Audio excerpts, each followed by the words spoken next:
اور فوزیہ آپ کا سوال کیا ہے؟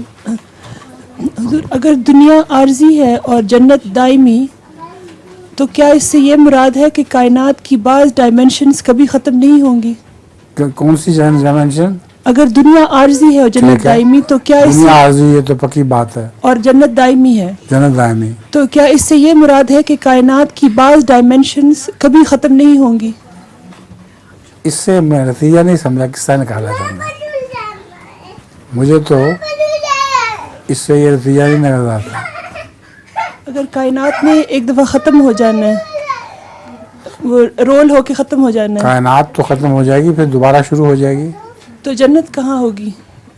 جنت کو تو رسول اللہ صلی اللہ علیہ وسلم نے فرمایا دوسری ہے، ڈائمینشن میں ہوگی. دوسرے ڈائمینشن میں ہوگی. رسول اللہ صلی اللہ علیہ وسلم نے فرمایا ہے، قرآن کریم میں آتا ہے کہ جنت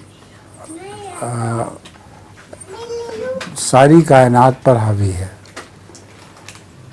تو صحابہ نے سوال کیا کہ یا رسول اللہ اگر ساری کائنات پر حاوی ہے تو جہنم کہاں ہے؟ آپ نے فرمایا وہ بھی وہی ہے، وہ تم لوگوں کو شعور نہیں ہے. تو یہ جو ہے نا تیسرے ایک ڈائمنشن جس کا لوگوں کو تصور نہیں تھا، یہ اس زمانے میں آ کے اب شروع ہوا ہے. یہ قرآن کریم نے اس زمانے میں بیان کیا تھا اور اس کی تشریح رسول اللہ صلی اللہ علیہ وسلم نے فرما دی تھی. جزاک اللہ. سمر بازی نہیں آئی آج؟ نہیں. اچھا.